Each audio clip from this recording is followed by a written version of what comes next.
आज का हमारा वीडियो है साक्षात्कार की संरचना के बारे में। साक्षात्कार की संरचना के बारे में हम देखेंगे। साक्षात्कार की संरचना, तो साक्षात्कार की जो संरचना होती है ये कितने फेजेज में संपन्न होता है साक्षात्कार, उसी को हम साक्षात्कार की जो विभिन्न स्थितियां होती हैं, साक्षात्कार जो दो पक्षकारों के मध्य होते हैं, जैसे ए और बी के मध्य जो साक्षात्कार होते हैं, तो उसमें उत्तर प्रत्युत्तर यानी ए जो होता है ये साक्षात्कार लेने वाला व्यक्ति हो गया, तो बी साक्षात्कार देने वाला व्यक्ति हो गया। ऐसे में साक्षात्कार जो होता है ये उत्तर प्रत्युत्तर से संबंधित जो स्थितियां होती हैं इन दोनों के बीच में, तो ये तीन अवस्थाओं से होकर के गुजरता है और दोनों पक्षकार इन स्थितियों में पारस्परिक सावधानी से काम लेते हैं। तो उसमें हम देखते हैं क्या, आपको सबसे पहला है प्रारंभिक अवस्था, प्रारंभिक स्थिति। साक्षात्कार की संरचना में जो संरचना से तात्पर्य होता है उसकी स्थितियों से। तो ये जो स्थितियां होती हैं तीन तरह की होती हैं, एक है प्रारंभिक स्थिति, दूसरी है आपकी मध्य की स्थिति और तीसरी है समाप्ति की स्थिति। प्रारंभिक स्थिति के बारे में हम चलते हैं। तो प्रारंभिक स्थिति जो इसकी होती है, इसमें पहले आवेदनकर्ता जो होता है, आवेदनकर्ता का परिचय प्राप्त ए द्वारा किया जाएगा, यानी इसमें आवेदनकर्ता का इंट्रोडक्शन लिया जाता है, उससे परिचय पूछा जाता है। और जो दूसरी चीज़ होती है, दूसरा जो इसका स्टेप होता है, मिलने का उद्देश्य बताया जाता है। तीसरा, साक्षात्कारी को संतोष दिया जाता है।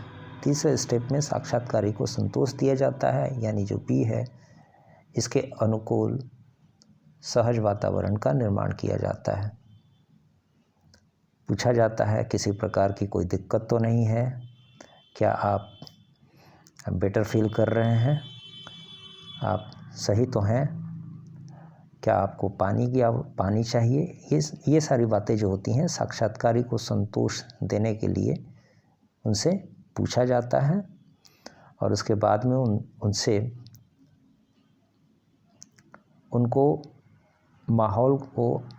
माहौल को आरामदायक बनाया जाता है, यानी आसपास का जो ए और बी का वातावरण होता है उसको बिल्कुल बी के अनुकूल बनाने का प्रयास किया जाता है ए द्वारा। अब चलते हैं जो इसका नेक्स्ट पॉइंट है, ये है आपका मध्य की स्थिति के बारे में।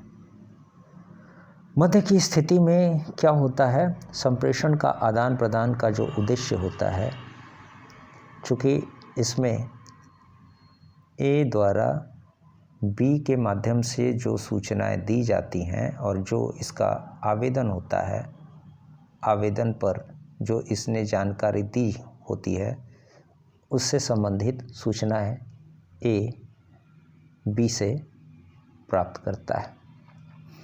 तो इसका जो उद्देश्य होता है, संप्रेषण के आदान प्रदान का यही जो उद्देश्य होता है, उसी उद्देश्य के इर्द गिर्द ये बातचीत होते हैं, उत्तर प्रत्युत्तर चलता है।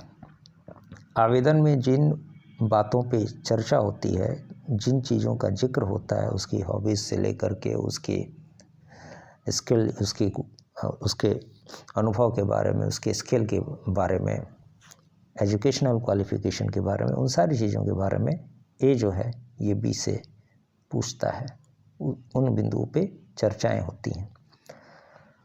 तीसरा है आपका स्टेप, सावधानीपूर्वक दोनों पक्षकार एक दूसरे को, यानी ये जो दोनों पक्षकार हैं ये एक दूसरे को सावधानी से सुनते हैं। तीसरा आपका, इसमें ए और बी आँखों से आँखों का संपर्क बनाए रखते हैं। चौथा स्टेप है इसका यानी सावधानीपूर्वक उत्तर देते हैं। बी द्वारा ए को सावधानीपूर्वक उत्तर देने का प्रयास किया जाना चाहिए या किया जाता है,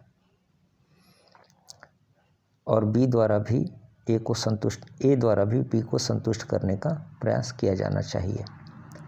विषय वस्तु पर बने रहना चाहिए। इसमें अगला जो स्टेप है ये कह रहा है क्या कि विषय वस्तु के इर्द गिर्द ही बातचीत होनी चाहिए, साक्षात्कार होना चाहिए। अगला है आपका अवरोध पैदा नहीं होना चाहिए, न ए की तरफ से और न बी की तरफ से किसी भी प्रकार का अवरोध पैदा नहीं होना चाहिए। और अगला स्टेप है आपका लास्ट, इसमें का मध्य स्थिति का स्पष्टीकरण हो तो उसे अवश्य देना चाहिए। स्पष्टीकरण का मतलब कोई भी प्रश्न ए द्वारा बी से पूछा जाता है, उसमें बी को यदि उस विषय में स्पष्ट प्रश्न के विषय में किसी तरह का कन्फ्यूजन होता है तो वो ए से स्पष्टीकरण मांग सकता है। अब नेक्स्ट जो आपका ये चीज़ है समाप्ति की, ये जो तीसरी जो इसकी अवस्था है, ये तीसरी अवस्था उसकी समाप्ति की अवस्था है। इस समाप्ति की अवस्था में साक्षात्कार को अंतिम रूप देने का प्रयास किया जाता है। चूँकि साक्षात्कार के लिए बहुत सारे आवेदक होते हैं तो ऐसे में उसे एक निश्चित समयांतराल में बांट दिया जाता है कि प्रत्येक आवेदक से साक्षात्कार कम से कम कितनी अवधि तक, कितने समय तक लिया जाएगा। तो उसी के अनुसार साक्षात्कार को अंतिम रूप भी देने का प्रयास किया जाता है।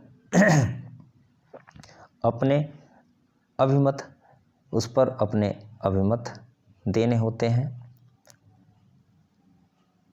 ठीक है, अभिमत का मतलब होता है अपनी प्रतिक्रियाएं। ए अपनी प्रतिक्रियाएं दे सकता है, बी अपने विचार भी दे सकता है उस संदर्भ में। और नेक्स्ट है आपका अनुकूल टिप्पणी द्वारा समापन किया जाता है।